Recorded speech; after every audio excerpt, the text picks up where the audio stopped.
প্রত্যেক শুক্রবারে যদি জুমার দিনে যদি একটা করে আপনার খারাপ অভ্যাস পরিবর্তন করতেন, এক মাসে একটা খারাপ অভ্যাস পরিবর্তন করতেন, কত ভালো হয়ে যেতেন বলেন। আদম আলাইহিস সালাম প্রথম মানুষ এবং প্রথম নবী। আল্লাহ তাআলা আপনাকে গুজা মিল দিয়ে আপনাকে জাহান্নামে আল্লাহ তাআলা পাঠাতে চান না। গুজা মিল দিয়ে আল্লাহ তাআলা আপনাকে জান্নাতে নিতে চান না। আল্লাহ তাআলা ইনসাফ ন্যায় নীতি দিয়ে আপনাকে জান্নাত অথবা জাহান্নামে দিতে চান। আপনি যা করবেন আল্লাহ তাআলা হাশরের মাঠে ঘোষণা করে দিবেন, ওমতাজুল ইয়াউমা আইয়ুহাল মুজরিমুন। সেদিন হাশরের মাঠে আল্লাহ তাআলা যখন ঘোষণা দিবেন যে মুজরিমিন যারা, পাপী বান্দা যারা, তারা আলাদা হয়ে যাওয়া। পাপী যারা, তোমরা আলাদা হয়ে যাওয়া। প্রত্যেক পাপী জানবে যে সে কি পরিমাণ পাপী। তার ভিতরে একটা বিশ্বাস শক্তি চলে আসবে যে হ্যাঁ আমি পাপী, আমি জাহান্নামী। সে বুঝে ফেলবে, দুনিয়াতেও বুঝে না মানুষ বুঝে যে কে পাপী আর কে নেকির কাজগুলো করে, এগুলো বুঝে। কিন্তু বোঝার পরেও এই মানুষগুলো তাই করে। আল্লাহ তাআলা কোরআনে কারীমের মধ্যে বলে দিয়েছেন, ইয়া আইয়ুহাল্লাযীনা আমানু কুতিবা আলাইকুমুস সিয়াম কামা কুতিবা আলাল্লাযীনা মিন ক্বাবলিকুম লাআল্লাকুম তাত্তাকুন। এই পাপী বান্দাদেরকে ধরে ধরে আল্লাহ তাআলা ভালো বানাতে চান। আর এই ভালো বানানোর জন্য আল্লাহ তাআলা অনেকগুলো কৌশল অবলম্বন করেন। কিন্তু এই কৌশলগুলোকে আমরা কিচ্ছু মনে করি না, মনে করি এটা কোনো বিষয়ই নয়। কিন্তু আপনাকে কেন্দ্র করে সমগ্র পৃথিবী চলছে, আপনাকে কেন্দ্র করে আখিরাত চলবে, আপনাকেই কেন্দ্র করে জান্নাত জাহান্নাম। কিন্তু আপনি কিচ্ছু মনে করলেন না।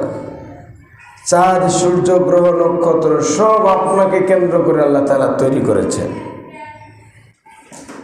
আপনাকে পৃথিবীতে রাখতে আল্লাহ তাআলা চাঁদ, সূর্য, গ্রহ, নক্ষত্র সবগুলোর মাধ্যমে আপনাকে রাখাটাই, সুন্দর পরিবেশের মাধ্যমে আপনি জীবন যাপন করতে পারবেন।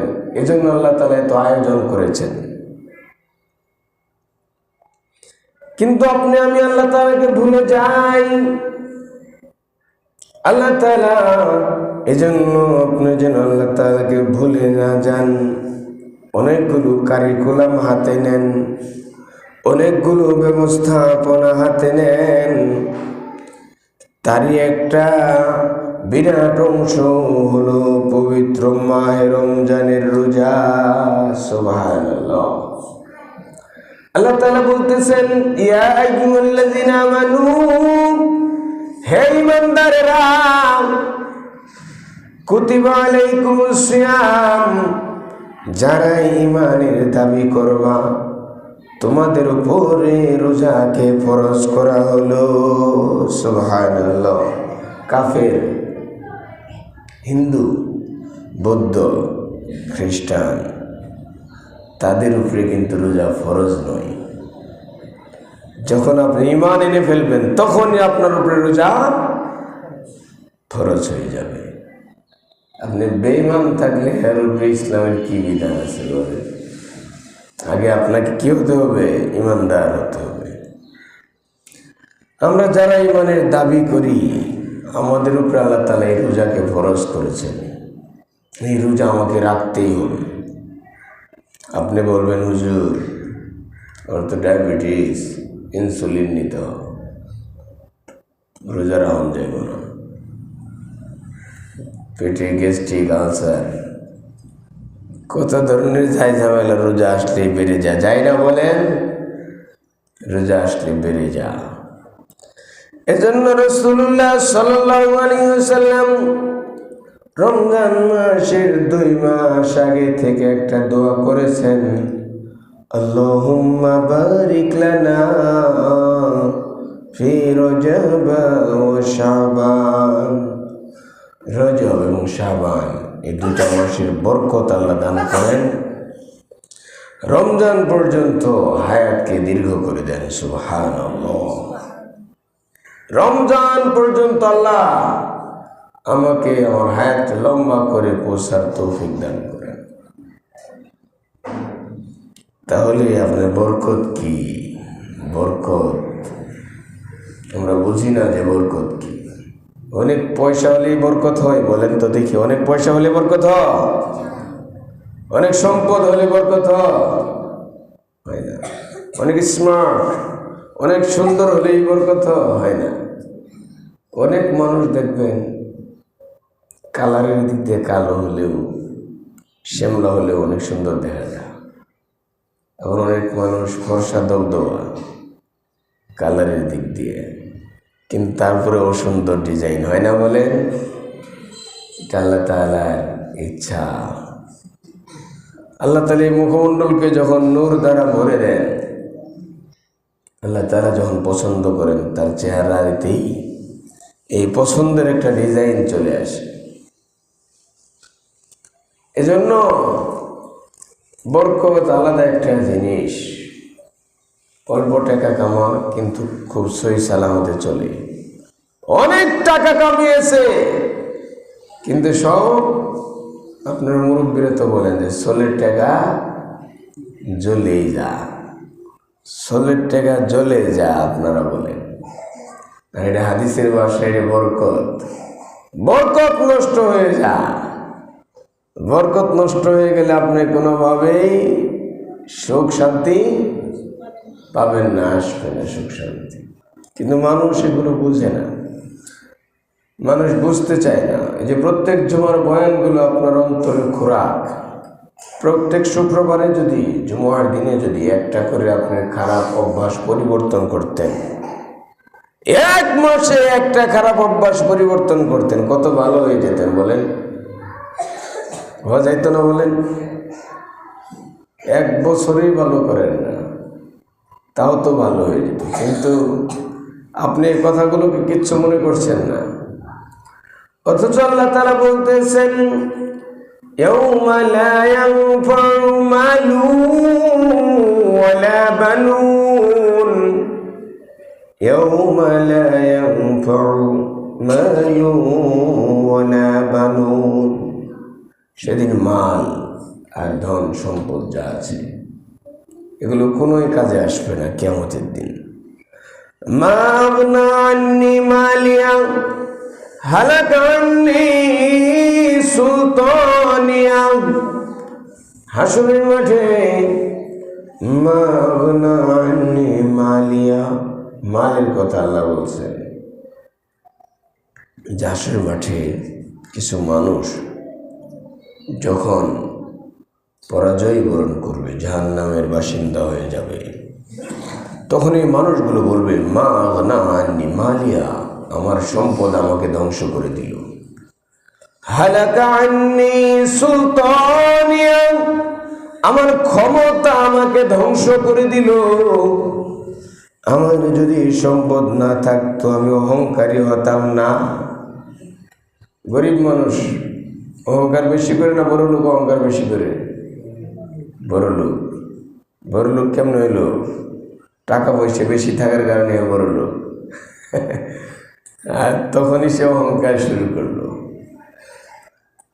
ইন্নাল্লাহা লা ইউহিব্বুল মুতাকাব্বিরিন।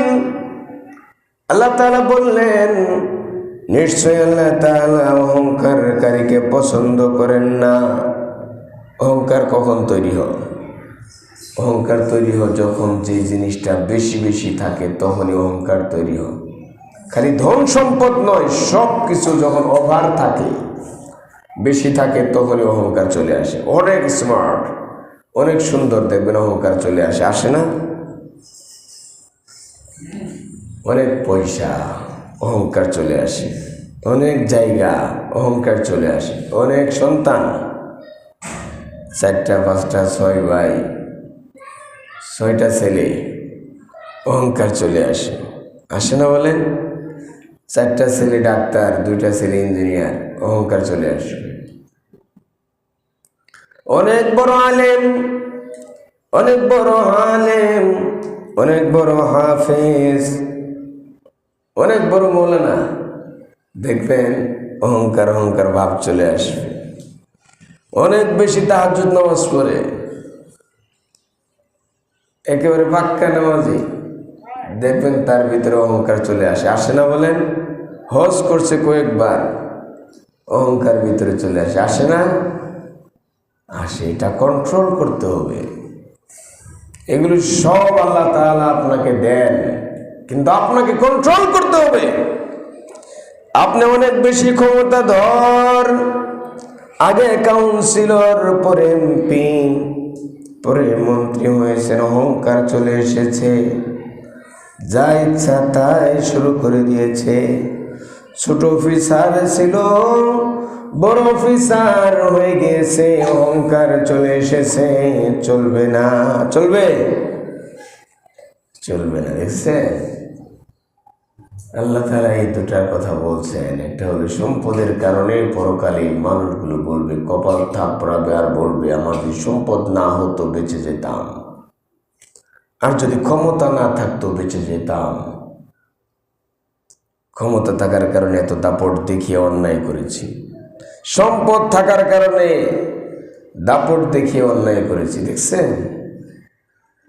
আরেকটা কথা আল্লাহ তাআলা বললেন, ইয়াউমা লা ইয়ানফাউ মালুন ওয়ালা বানুন।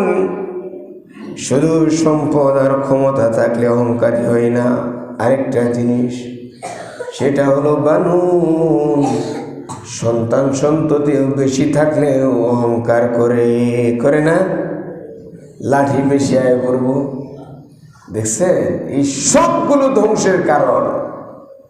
তাহলে কইবেন যে হুজুর, আপনিও তো এই টাকা পয়সা চিন্তা করেন, আপনিও সন্তান সন্ততির চিন্তা করেন, হ্যাঁ, আপনিও ক্ষমতার চিন্তা করেন। হ্যাঁ, আপনাকে কন্ট্রোল করতে হবে, ব্রেক থাকতে হবে, যাই করেন ব্রেক থাকতে হবে। কি থাকতে হবে?